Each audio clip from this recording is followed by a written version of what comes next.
I never thought I'd be the one telling a story like this. People look at you differently when you talk about dying and coming back. I get it.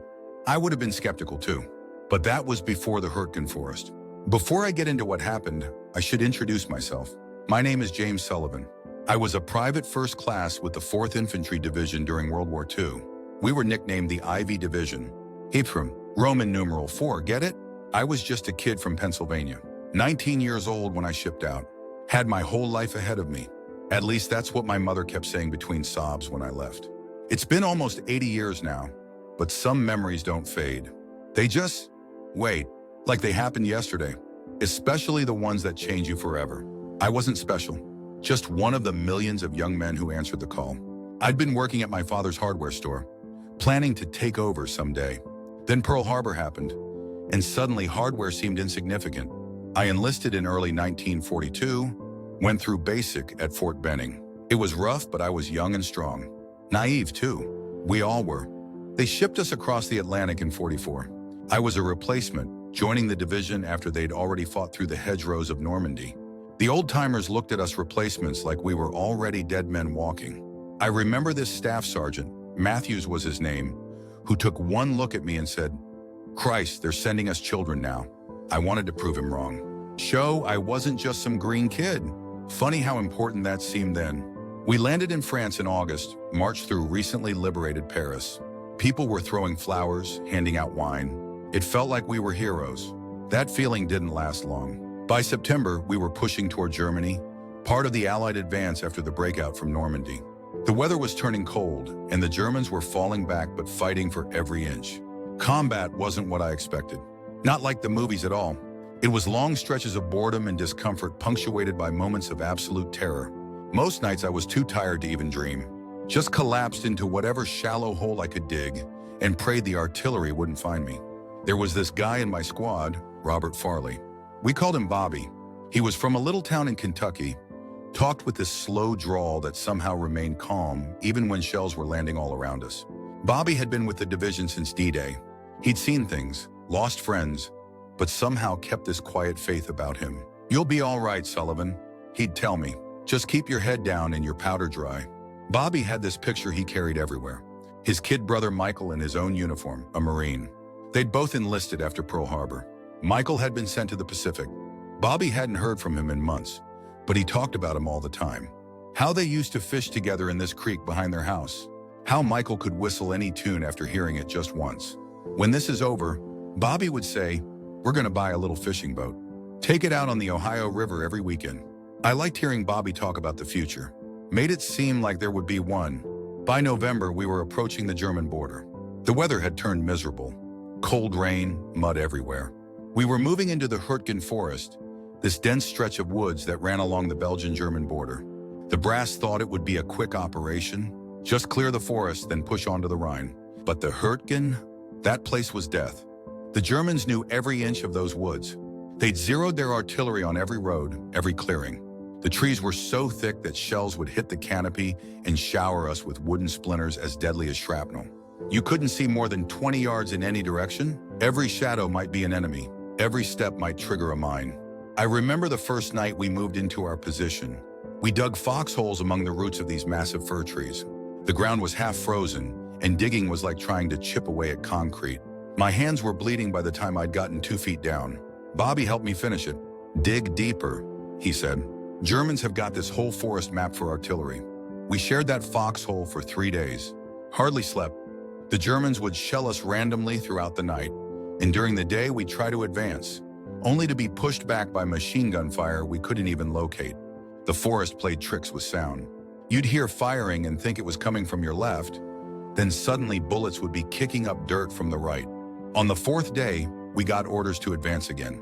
Our objective was this ridge line about half a mile ahead. Didn't seem that far, but in the Hurtgen, half a mile might as well have been 100.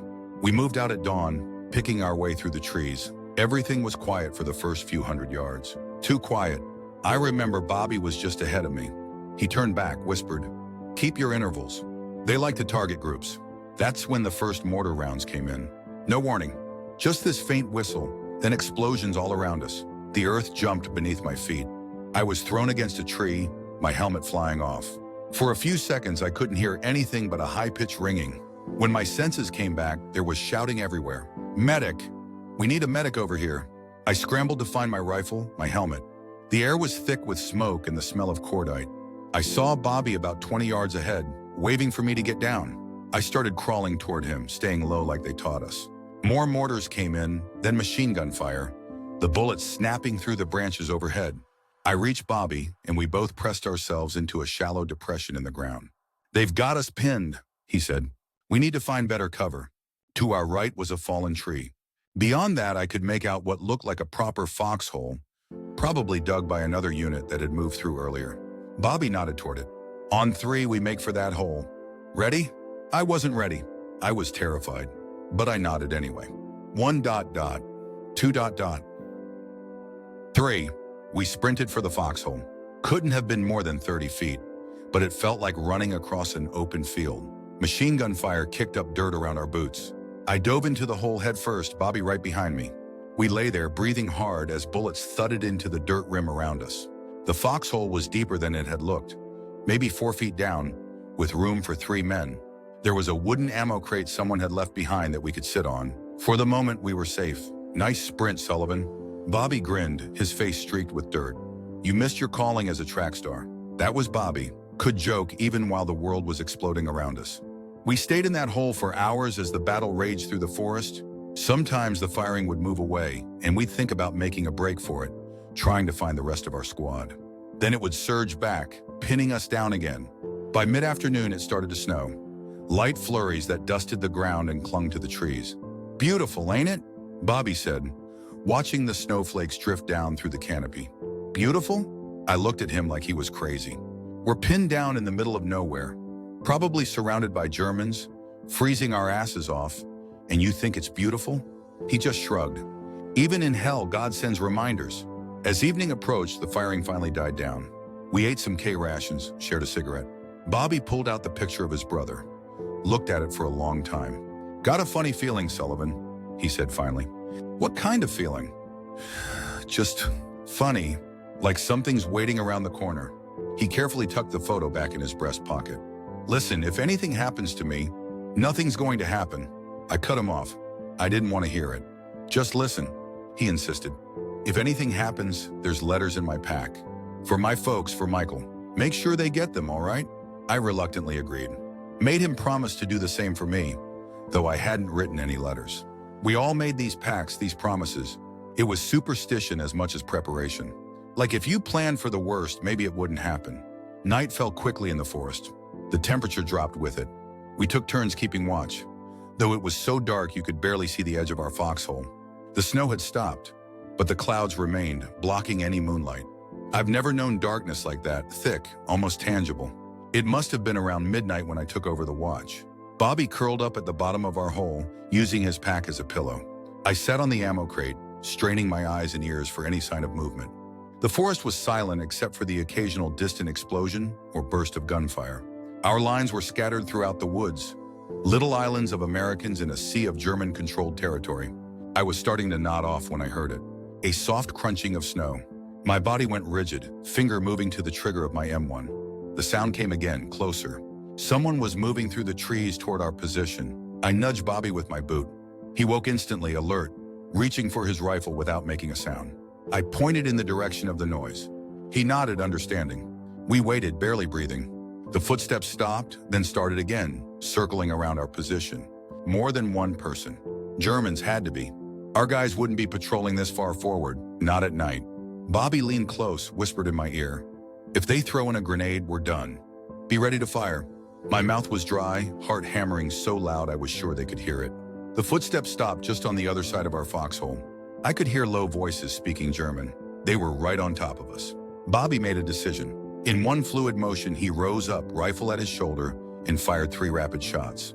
There were shouts, a scream. Return fire erupted immediately, muzzle flashes lighting up the darkness. I joined in, firing blindly at the flashes. It happened so fast. One moment we were trading fire, the next something arced through the air, glinting briefly in the muzzle flashes. "Grenade!" Bobby saw it too. "Timon! Down!"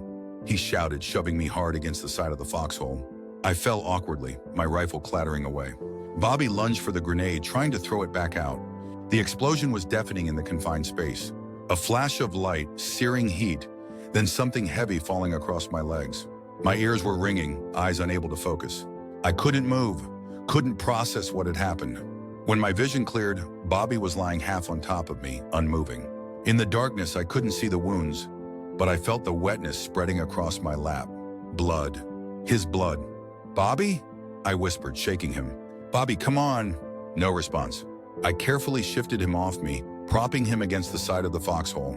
That's when I felt the warm stickiness on my own abdomen. Looking down, I realized I'd been hit too.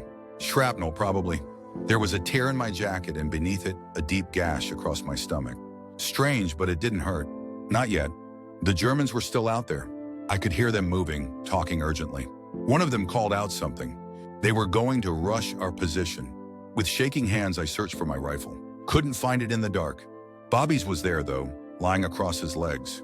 I grabbed it, checked the chamber. Still had rounds. Moving hurt now, a hot, tearing sensation across my midsection. I pulled myself up just enough to peer over the edge of the Foxhole. Dark shapes were advancing through the trees. I raised the rifle, started firing. One shape fell, then another. The rest scattered, diving for cover. My vision was growing fuzzy around the edges. The cold didn't bother me anymore, which I dimly recognized as a bad sign. Blood loss. I was bleeding out. I slumped back down, trying to apply pressure to my wound. It felt like trying to hold back a flood with my fingers. Beside me, Bobby hadn't moved. I knew he was gone, had known from the moment the grenade went off. "I'm sorry," I whispered to him. "I'm so sorry." Time became strange. The Germans didn't rush our position again, maybe thinking there were more of us than just two scared kids in a hole. Occasionally, they'd fire a few rounds in our direction, and I'd return fire automatically, mechanically. I was operating on instinct now, the training taking over while my mind drifted. I thought about home, about my parents waiting for letters that had become increasingly sparse and vague, about the hardware store where I'd probably never work again, about the girl I'd kissed goodbye at the train station, promising I'd come back a hero. The sky was beginning to lighten, a gray dawn seeping through the trees, when I realized I couldn't feel my legs anymore. My hands were numb. The rifle lay across my lap, unfired for some time. I wasn't sure when I'd stop shooting back. I looked over at Bobby. In the growing light, I could see his face, peaceful almost, like he was sleeping. His jacket was torn open, revealing a chest that no longer rose and fell. The picture of his brother was visible in his breast pocket, stained dark with blood. With tremendous effort, I reached over and took the photograph. I owed him that much. I'd get it to his family somehow. I tucked it into my own pocket, leaving a bloody smear across the leather of my jacket. That's when I heard the rumble. Tanks. American tanks, by the sound of them, coming up from behind our lines. Relief washed over me. Help was coming. If I could just hold on a little longer. But I knew I wasn't going to make it. My body felt impossibly heavy, like I was sinking into the earth. The cold had given way to a strange warmth that spread from my center outward. I wasn't afraid anymore. Just tired. So very tired. I thought I heard someone calling my name. Maybe it was the rescue party. Maybe it was just the wind in the trees. It didn't matter now. My last conscious thought was of Bobby's words from the previous evening. Even in hell, God sends reminders. As darkness closed in, I wondered what waited on the other side. Then everything went black. I don't know how long I was in the darkness. Time didn't seem to exist there. It could have been seconds or centuries. There was no pain, no sensation at all. Just nothingness. Then slowly I became aware of something. A light. Faint at first, like a distant star. It grew brighter, or perhaps I was moving toward it. I had no sense of my body, no awareness of limbs or breathing. Just consciousness, drawn to that growing glow. The light became all-encompassing, neither warm nor cold, just pure point. And with it came a profound sense of peace. All the fear, the pain, the horror of the Hurtgen, gone, replaced by a certainty that everything was exactly as it should be. I wasn't alone in the light. I felt presences around me, though I couldn't see them clearly. Like shadows within the brightness, familiar somehow. Welcoming. One presence seemed stronger than the others, drawing closer.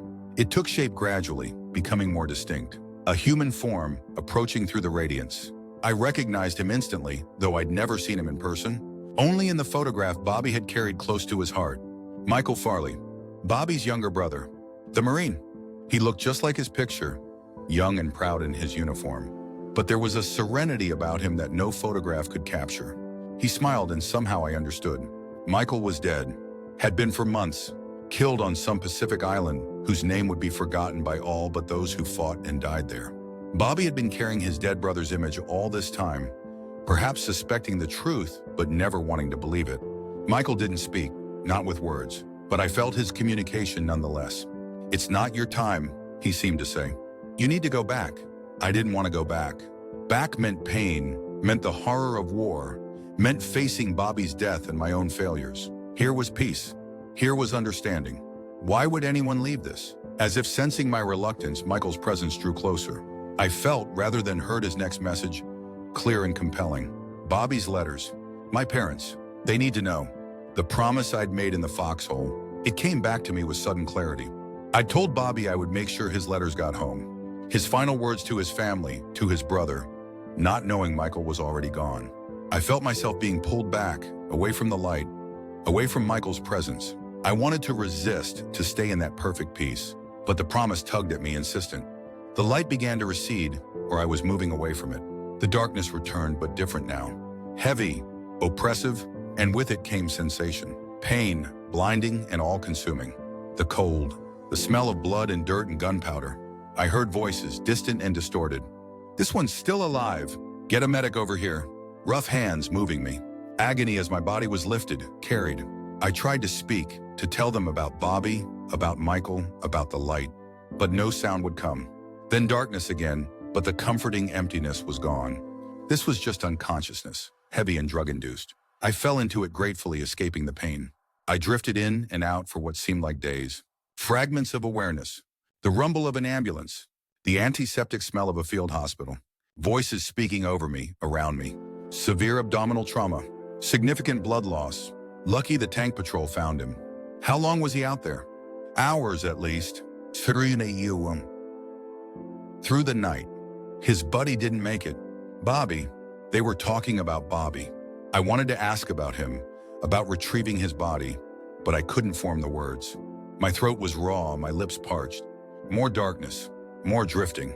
When I finally regained full consciousness, I was in a real hospital. Not a tent or field station, but a proper building with walls and a ceiling. The steady beep of monitoring equipment. The shuffle of nurses' shoes on linoleum. A nurse noticed my open eyes, came to my bedside. "Well, hello there, soldier. Welcome back to the land of the living." Land of the living. If only she knew how literal that was. My voice was a rasp. "Where am I?" "You're in a military hospital in Paris. You've been here for 2 weeks. She checked something on my chart. You're quite the miracle, Private Sullivan. The doctors didn't think you'd make it. 2 weeks. I'd lost 2 weeks of my life. The Battle of Hurtgen Forest must be over by now. Won or lost, it didn't seem to matter anymore. My ... Unit? I managed to ask. Her expression softened. "I don't know, I'm afraid. There's been so much fighting. So many wounded coming through." I nodded, exhausted just from this brief exchange. As she turned to go, I remembered something important. "Wait," I gestured weakly toward where my belongings might be. "My jacket. There's a picture." She seemed to understand. "Your personal effects are in the drawer beside you. Everything they found with you is there. Rest now. We can talk more later." After she left, I lay there, staring at the ceiling. I was alive. Somehow, against all odds, I had survived. But why? The question nagged at me. Why me and not Bobby? What was so special about James Sullivan that he deserved to come back? Michael's message returned to me. Bobby's letters. I had made a promise. Was that it? Was I spared just to deliver some final words? It seemed both too much and too little, too significant and too trivial a reason to return from death. When I felt strong enough, I reached for the drawer beside my bed. Opening it took nearly all my strength. Inside was a plastic bag containing my personal effects. My dog tags, my wallet stiff with dried blood, and my jacket, cut away by medics, now folded neatly despite the massive tear and dark stains. With trembling fingers, I reached into the pocket where I'd placed Michael's photograph. It was still there. The edges curled, the image stained but recognizable. Michael Farley in his Marine dress uniform, smiling confidently at the camera. The same face I'd seen in the light. I turned the photo over. On the back, written in faded pencil, Michael James Farley, USMC. Shipped out February 7th, 1943. I stared at the photo for a long time. Had it all been a hallucination? Some dream conjured by a dying brain? The doctors would say so. Oxygen deprivation, trauma, the mind creating comforting illusions in its final moments. But I knew better. What I'd experienced went beyond hallucination. The peace, the certainty, the communication without words. These weren't things my frightened, pain-addled brain could have invented. I died in that foxhole, really died, and somehow I'd come back. Over the next few weeks, as my body slowly healed, I thought about what had happened constantly. I didn't tell the doctors or nurses about my experience. They would have attributed it to trauma, maybe even questioned my mental fitness to return to duty. And despite everything, some part of me still wanted to go back. Not to the fighting, but to my unit. To the men who had become my family. I needed to know who else had survived the Hurtgen. Needed to make sure Bobby's body had been recovered. Needed to fulfill my promise about his letters. As I grew stronger, I was able to get more information. The battle for the Hurtgen forest had been a costly one. Thousands of American casualties for a few miles of dense, nearly impassable woodland. A victory only in the most technical sense. I learned that the tank patrol that found me had been part of a major push to consolidate our positions. They'd come across our foxhole in the early morning, found me barely alive and Bobby dead beside me. They'd evacuated me immediately, marked Bobby's position for the grave registration units to retrieve later. One day, about a month after I'd been wounded, a chaplain visited my bedside. He was a kind-faced man with tired eyes who'd clearly seen too much death. "Private Sullivan, I understand you were with Robert Farley when he died." I nodded, throat tightening. "We shared a foxhole. He ... He saved my life. Took the worst of the grenade blast." The chaplain nodded solemnly. "His parents would like to know what happened. If you feel up to it, perhaps you could write them a letter? It would mean a great deal." "Of course," I said. Then hesitantly, "Sir, do you know did Bobby have a brother?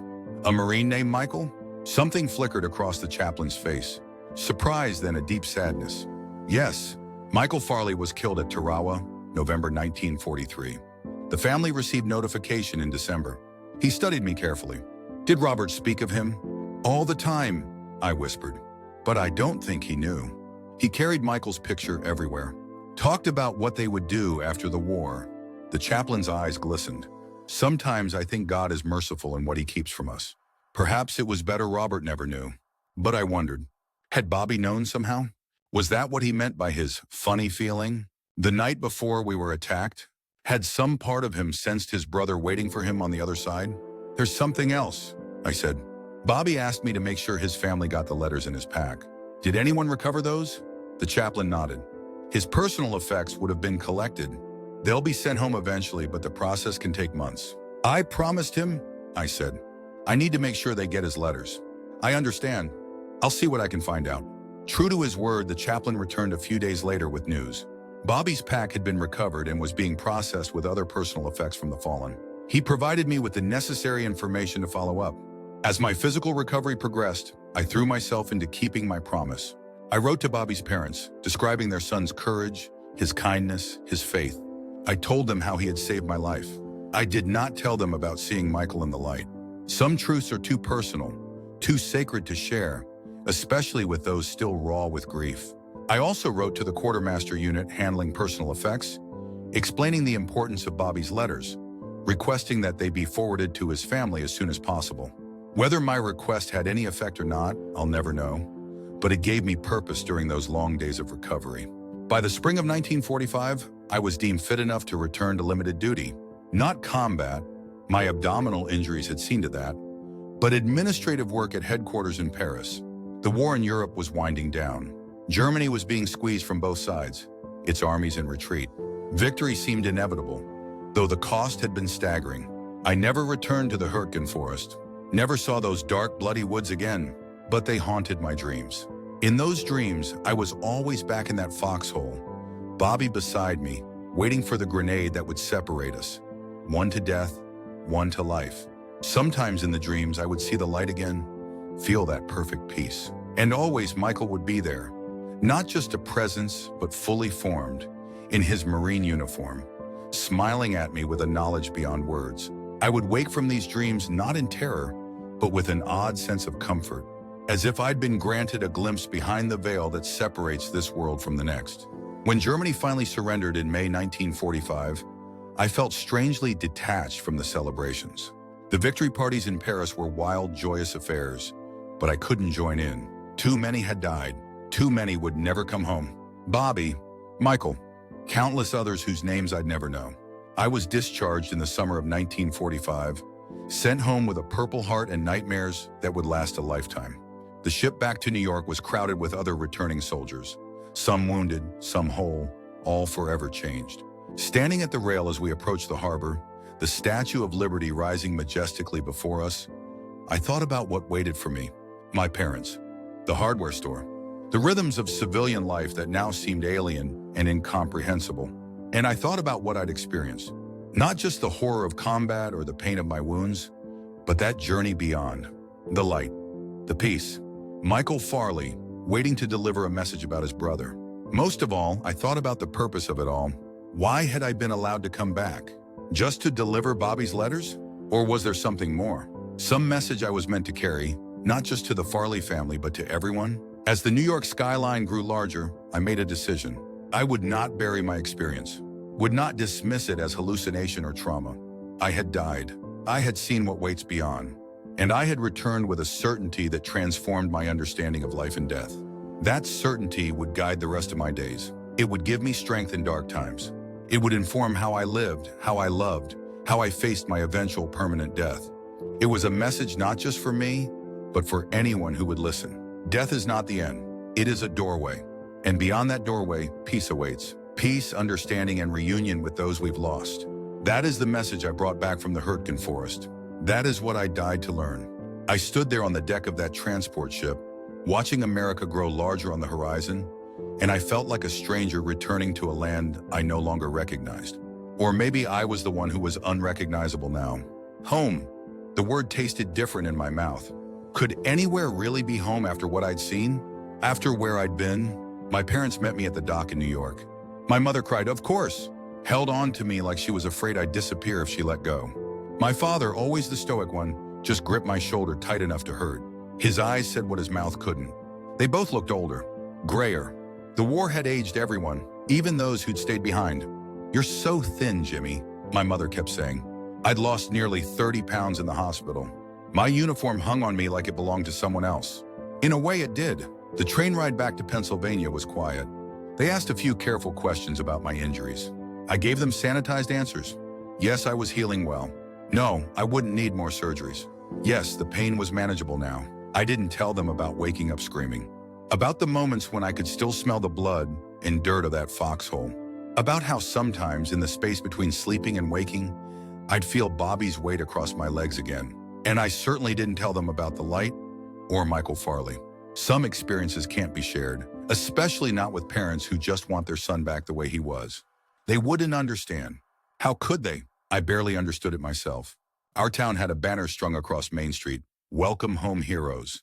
There was a small ceremony in the park for all the returning veterans. People shook my hand, thanked me for my service. I nodded and smiled and played my part. The wounded hero home from the war. I wanted to tell them I wasn't a hero. Bobby was the hero. Michael was the hero. I was just the messenger who hadn't delivered his message yet. The hardware store was exactly as I'd left it. Same smell of metal and oil and wood. Same bell over the door that jangled when customers entered. My father had kept my position open, just waiting for me to return and take my place behind the counter. Like the last 3 years had just been an interruption, a temporary detour from the life I was supposed to live. Take your time getting back into the swing of things. He told me my first day back. No rush. But I could see the relief in his eyes when I put on the store apron. His son was home. Life could go back to normal, except nothing was normal anymore. And I didn't know how to tell him that. The first few weeks were the hardest. Everyday sounds would startle me. A car backfiring, a door slamming. I'd find myself searching for cover, heart racing, before my brain could catch up and remind me that I was safe. At night, the dreams would come. Sometimes combat dreams, reliving the horror of the Hurtgen. But more often, I dream of the light, of Michael Farley reaching out to me, of that perfect peace that I'd touched briefly before being pulled back to life. I'd wake from those dreams with tears on my face, not from fear, but from loss. Like being exiled from paradise, forced to remember it but unable to return. I started keeping a journal. At first, just to document my NDE while the details were still fresh. I was afraid of forgetting, of losing the clarity of that experience to time and the mundane demands of daily life. But soon the journal became more, a place to wrestle with questions that had no easy answers. Why had I been allowed to come back? What was I supposed to do with this knowledge? How could I live a normal life with the certainty of what waited beyond death? One entry, written about a month after my return home, reads, "Went to church with Mother today. The sermon was about faith, believing without seeing. I wanted to stand up and tell them all that there's no need for blind faith. I've seen, I know, but who would believe me? They'd think the war had broken my mind. Maybe it has, but not in the way they'd imagine. It's broken open my understanding of what's real and what matters. The minister speaks of heaven like it's some distant reward, but I've felt it. It's not distant at all. It's right here, just behind a thin veil that most of us can't see through. Until we do." I tried once, tentatively, to tell my mother about my experience. We were sitting on the porch swing one evening, watching fireflies rise from the lawn. She'd been talking about Mrs. Peterson's son who hadn't made it home, saying what a comfort it was to know he was with the Lord now.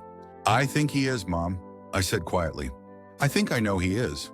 She patted my hand. "That's your faith talking, Jimmy. It's good to have faith." "No, it's not faith." I hesitated, then plunged ahead. "When I was wounded, I died. For a little while, and I saw something, felt something. It was real." She stiffened beside me, the swing stopping its gentle motion. "The doctors said you lost a lot of blood. That can make a person imagine things." It wasn't imagination, I insisted. It was more real than this conversation, more real than anything I've ever experienced. She stood abruptly, smoothing her skirt with trembling hands. "I think that's enough talk about such things. Would you like some lemonade? I made fresh this afternoon." We never spoke of it again.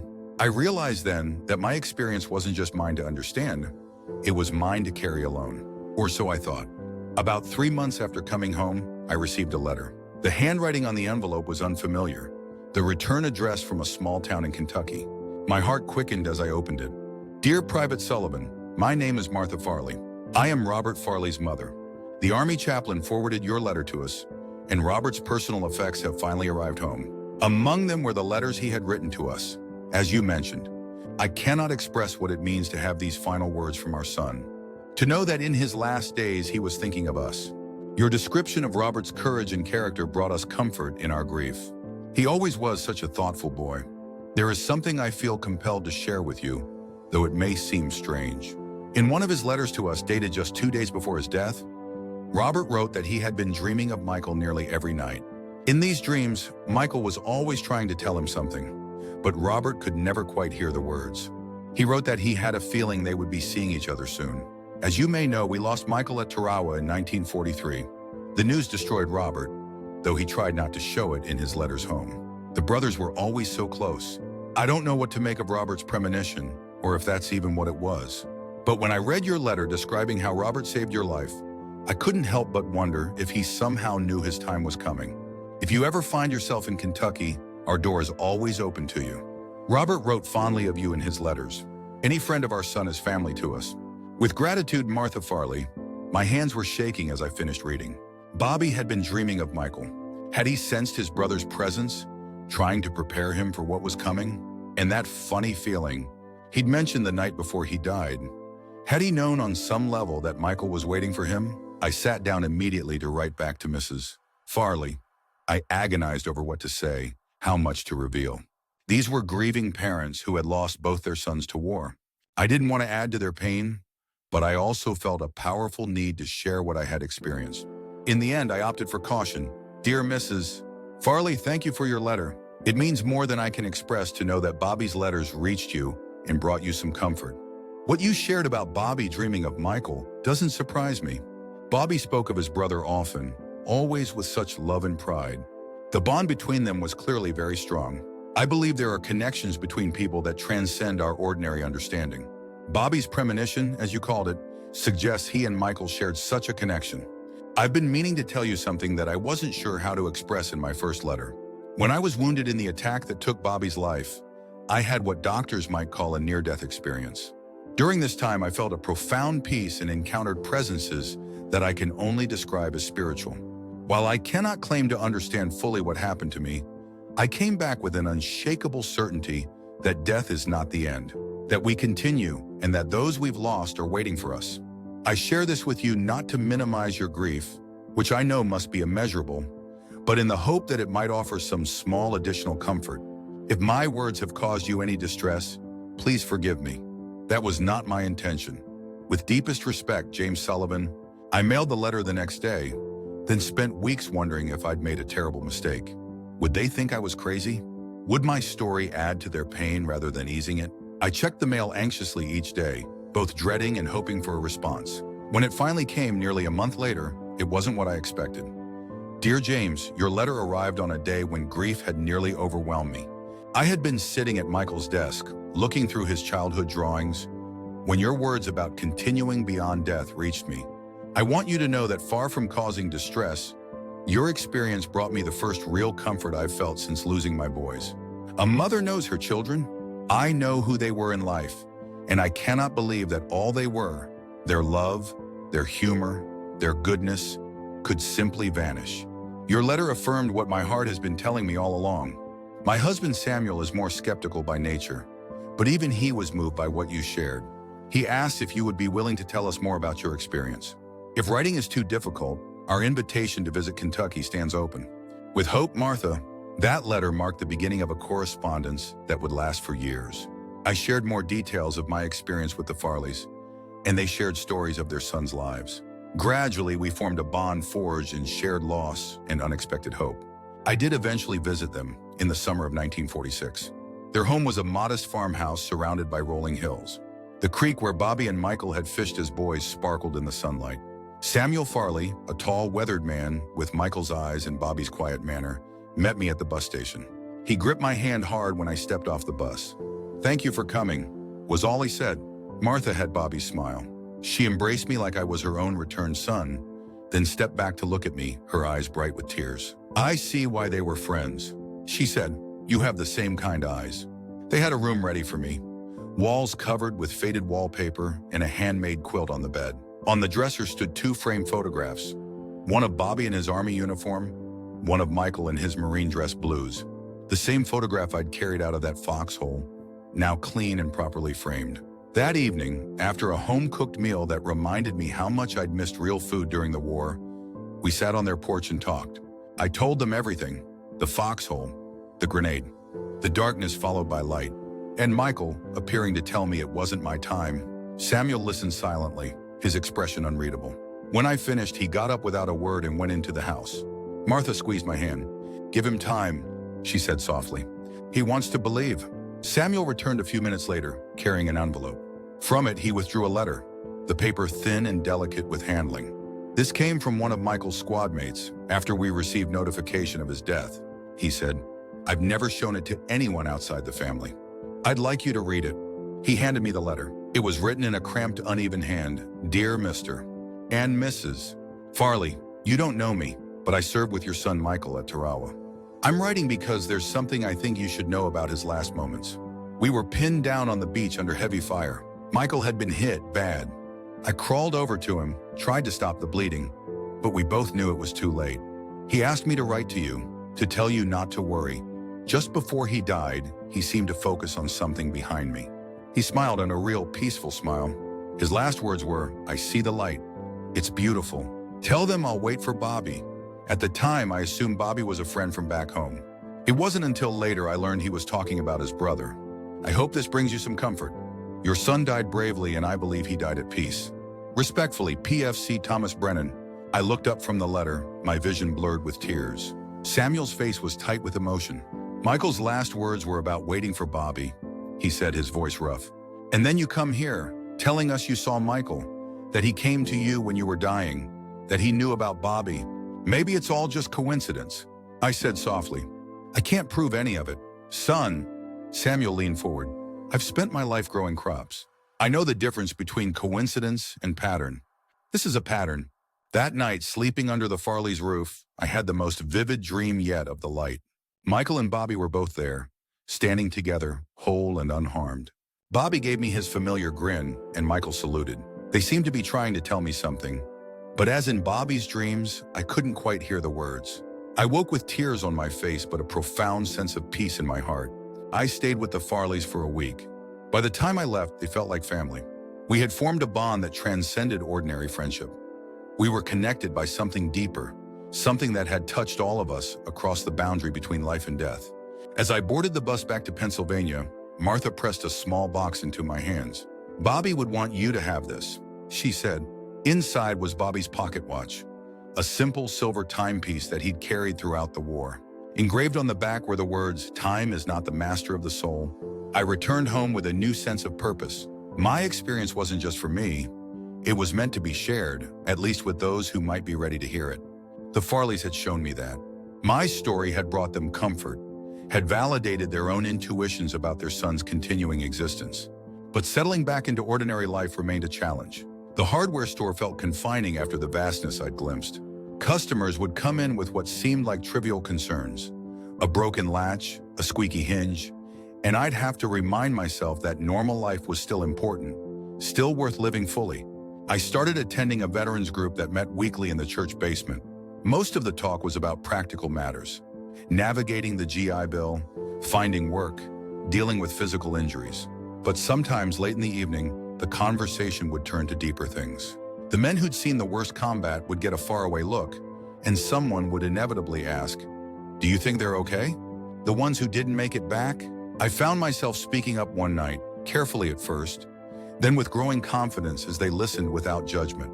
"I think they're more than okay," I said.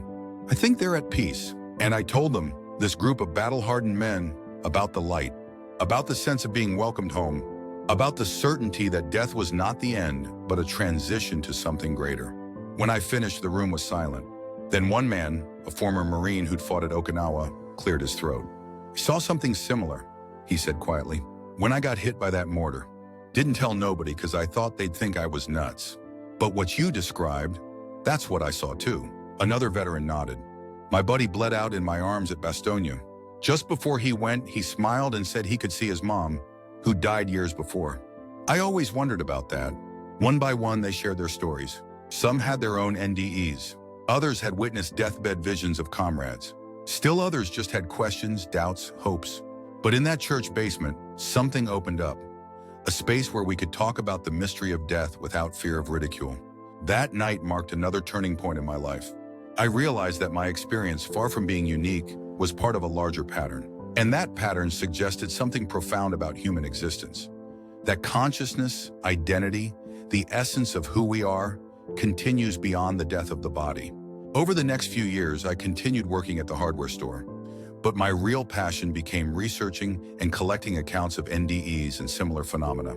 I wrote to other veterans, visited VA hospitals, spoke with grieving families. Everywhere I went, I found stories that echoed my own experience. The light, the peace, the sense of being met by deceased loved ones. I kept in touch with the Farleys, visiting them every summer. Their home became a second home to me, a place where my experience was not just accepted, but embraced as part of a larger truth. Samuel, once skeptical, became one of my strongest supporters. He'd introduced me to friends as the man who saw the other side and came back to tell about it. In 1950, I met Eleanor Reed at a friend's wedding. She was a nurse who'd served in a field hospital in Europe. Beautiful, strong, with eyes that had seen too much suffering, but still managed to shine with kindness. We bonded over shared war experiences, though I was cautious about revealing my NDE. When I finally told her on our fifth date, her response surprised me. "I believe you," she said simply. "I was there when too many young men took their last breath. Some were afraid, but many seemed to be seeing something wonderful just before they went. Something that took away their fear." We were married 6 months later. Eleanor understood me in a way that no one else could.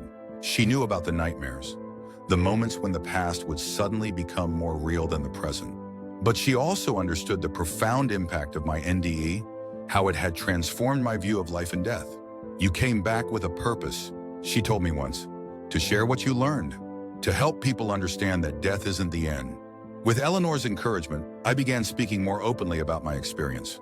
I wrote an article for a small spiritualist publication, describing my NDE without sensationalism, simply presenting it as what had happened to me. The response was overwhelming. Letters poured in from people who'd had similar experiences, or who found comfort in the possibility that their loved ones continued in some form. Our first child, a son, was born in 1952. We named him Robert Michael Sullivan after Bobby and Michael. As I held him for the first time, I was struck by the miracle of new life, even as I remembered those who had passed from this world. The circle of existence continuing endlessly. The 1950s were a time of conformity in America. The Cold War was intensifying, and anything that deviated from mainstream thinking was viewed with suspicion. My openness about my NDE sometimes made neighbors uncomfortable. There were whispers about that Sullivan boy who thinks he died and came back. Some suggested I needed psychiatric help. But I also found unexpected allies. A local minister, Reverend Thomas, invited me to speak to a small group at his church. He introduced me by saying, "The Bible tells us, we walk by faith, not by sight. But occasionally God grants someone a glimpse behind the veil. We should listen to such witnesses with open hearts." That talk led to others. Small gatherings at first in church basements and community centers. I never claimed to have all the answers. I simply shared my experience and what I believed it meant. That love continues, that consciousness survives, that we are more than just our physical bodies.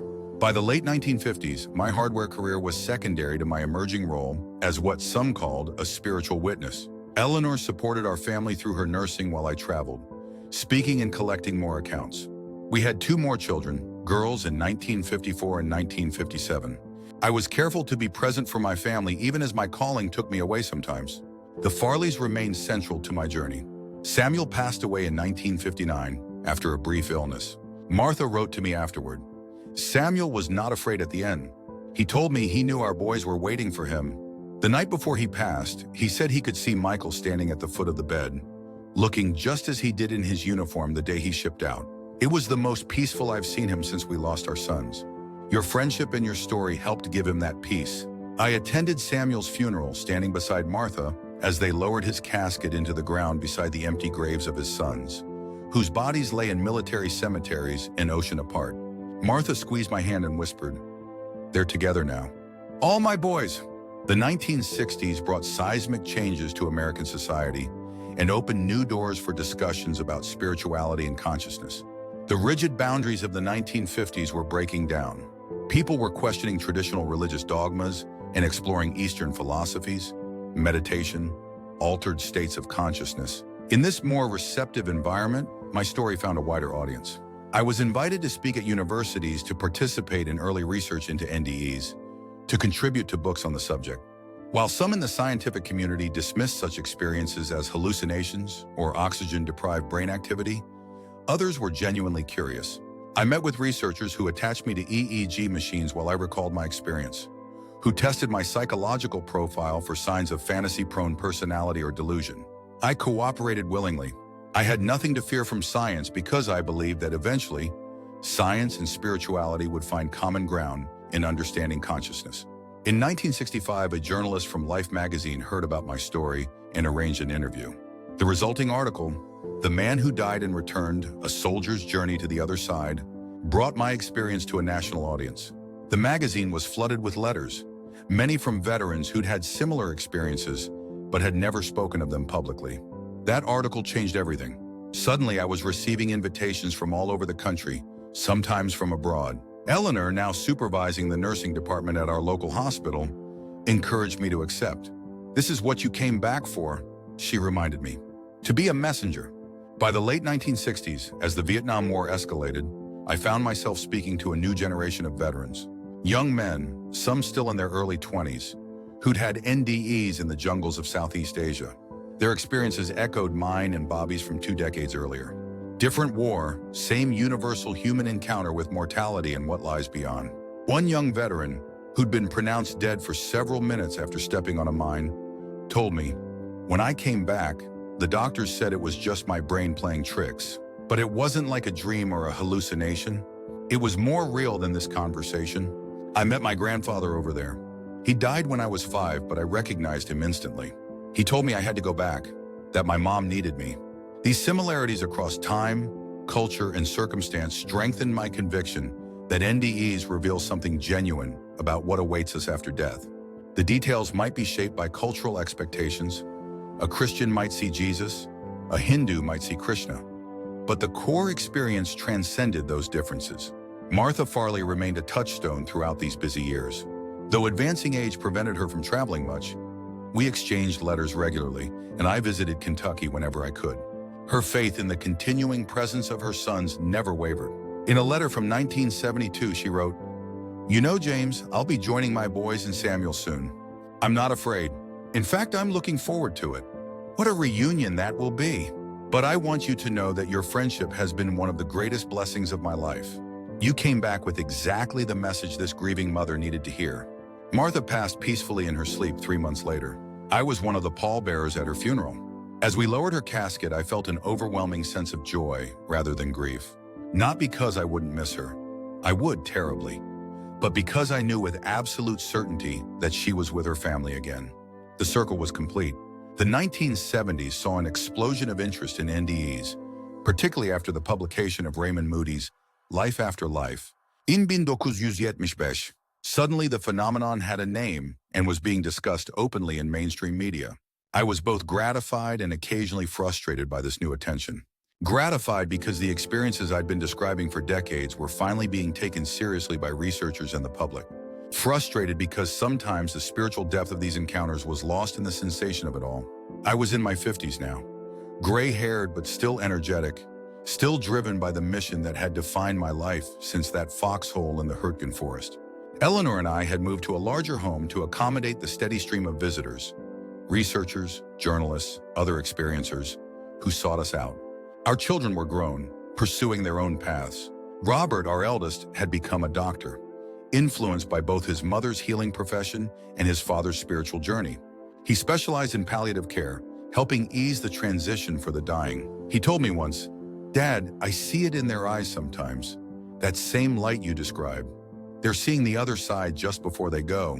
In 1979, I was diagnosed with prostate cancer. The irony wasn't lost on me. After surviving a grenade blast in war, after literally coming back from death, I might be taken by a common disease of aging. The diagnosis forced me to confront my own mortality again, but this time without fear. I underwent treatment, endured surgeries and radiation. Through it all, I maintained an almost serene outlook that puzzled my doctors. One oncologist finally asked me, "Mr. Sullivan, most patients with your diagnosis experience significant anxiety. You seem almost at peace with it. May I ask why?" I smiled. "Doctor, I've already died once. I know what's on the other side. If it's my time to go, I'll be going home." The cancer went into remission, but the experience deepened my conviction that my work wasn't finished. There were still people who needed to hear what I'd learned in that moment between life and death. Still veterans from Vietnam now, who were struggling with the aftermath of combat and the loss of comrades. In the 1980s, as I entered my 60s, I began to focus more on working with hospice organizations. My own brush with mortality had sensitized me to the needs of the dying and their families. I volunteered, sitting with the terminally ill, listening to their fears, sharing my experience when it seemed helpful. Many were afraid, not of death itself, but of the process of dying. Would it hurt? Would they be alone? I could tell them truthfully that the moment of transition itself was peaceful, that they would be met, welcomed. One elderly man, a fellow World War II veteran dying of lung cancer, gripped my hand tightly after I shared my story. "Do you think my wife will be there?" he asked, his voice barely a whisper. "She's been gone 10 years now." "I believe she will," I told him. "I believe those who love us are the first to greet us." He died the next day.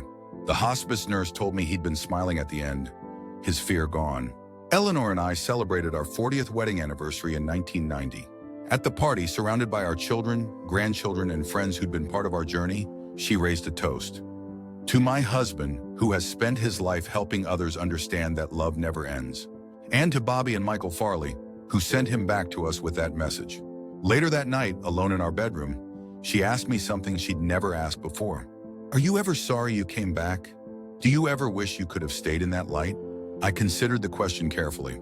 "Sometimes," I admitted. "In my darkest moments, I've missed that perfect peace. But then I think about you, our children, our grandchildren, all the people I've been able to help because I came back. No, I'm not sorry. I was sent back for a reason, and that reason has given my life meaning." She kissed me.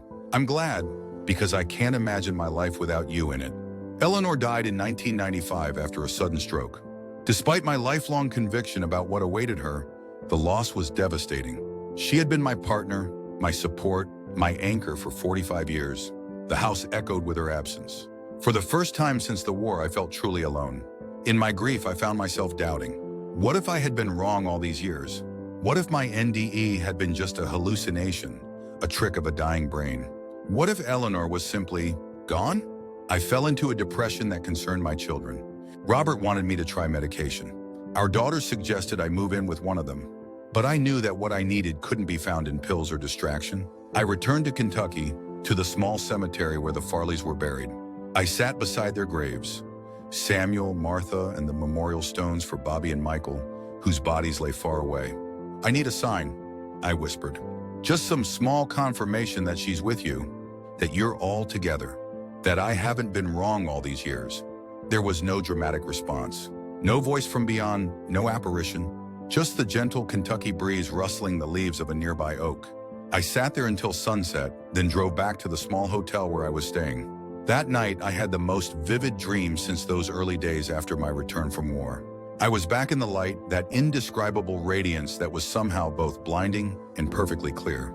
And there, waiting for me, were all of them. Bobby and Michael Farley, Samuel and Martha, and in front of them all, Eleanor, looking as she had when we first met, her eyes bright with love. "We're all here, Jimmy," she said, using the nickname only she was allowed to use. All together. All waiting. Bobby stepped forward, grinning that familiar grin. "You've done good, Sullivan. You kept your promise." "Better than good," Michael added. "You carried the message." "It's not your time yet," Eleanor said, touching my face. "But when it is, I'll be right here waiting." I woke with tears streaming down my face, but they were tears of joy, of confirmation. The depression lifted. I returned home with renewed purpose, determined to continue my work for whatever time I had left. The new millennium brought new opportunities to share my story.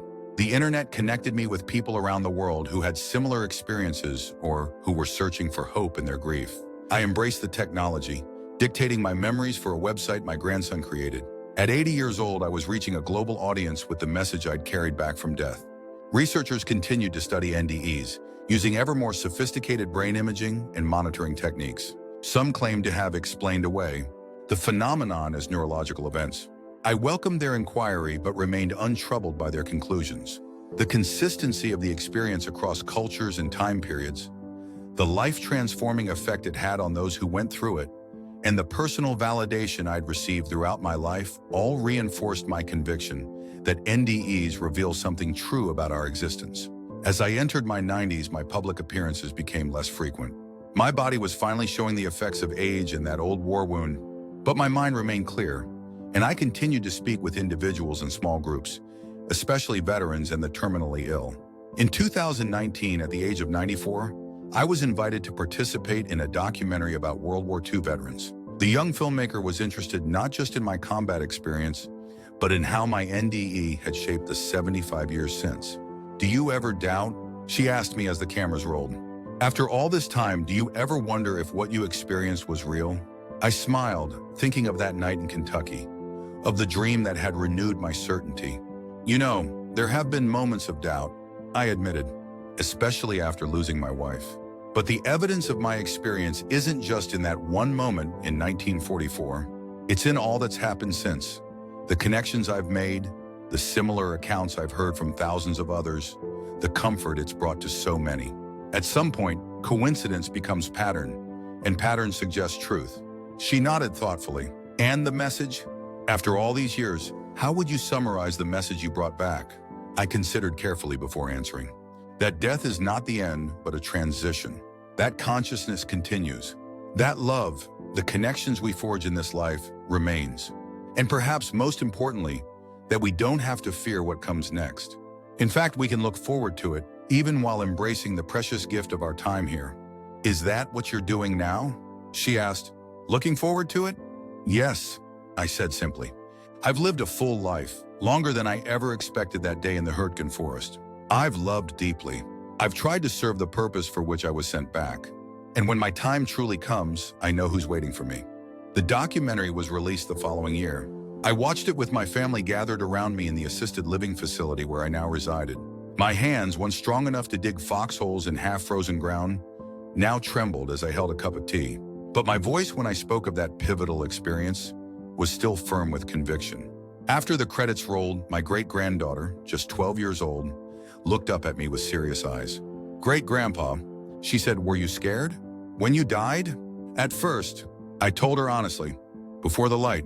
But then no, it was the most peaceful feeling I've ever known. She considered this, then nodded.